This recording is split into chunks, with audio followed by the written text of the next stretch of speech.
कि किसी की वीडियो बन रही है, किसी के कागजात लीक कर रहा है, किसी के क्या हो रहा है, तो ये सिलसिला बंद होना चाहिए। देखिए, कुछ चीज़ें हैं जो मंजर-ए-आम पर आनी चाहिए, वो आती भी हैं, लेकिन कुछ चीज़ें जो मंजर-ए-आम पर नहीं आनी चाहिए। इस तरह से अगर सेक्रेसी आउट की जाए तो ये तो हमारे लिए भी तशवीशनाक है। अफवाज के सरबराह हैं और हम उनके अवाम हैं, तो हमें तक उनका खबर होना चाहिए ना। Army chief general Qamar Javed Bajwa और उनके खानदान के अफराद के टैक्स तफसीलात गैर कानूनी तौर पर लीक होने पर वजीर खजाना इसाक डार ने तहकीकात करने का फैसला दिया है।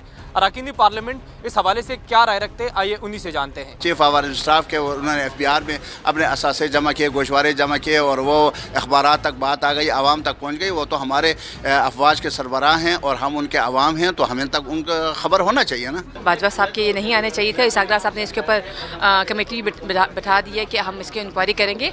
ये चीज़ें देखिए, कुछ चीज़ें हैं जो मंजर-ए-आम पर आनी चाहिए, वो आती भी हैं, लेकिन कुछ चीज़ें जो मंजर-ए-आम पर नहीं आनी चाहिए, उनको उनकी रोकथाम के लिए इंतजाम करने चाहिए। तो बिल्कुल काबिल मजम्मत इकदाम है और आपको पता है कि ये सेक्रेसी होती है और इस तरह से अगर सेक्रेसी आउट की जाए तो ये तो हमारे लिए भी तशवीशनाक है। देखिए, ये रवायत गलत जा रही है कि किसी की वीडियो बन रही है, किसी के कागजात लीक कर रहा है, किसी के क्या हो रहा है, तो ये सिलसिला बंद होना चाहिए।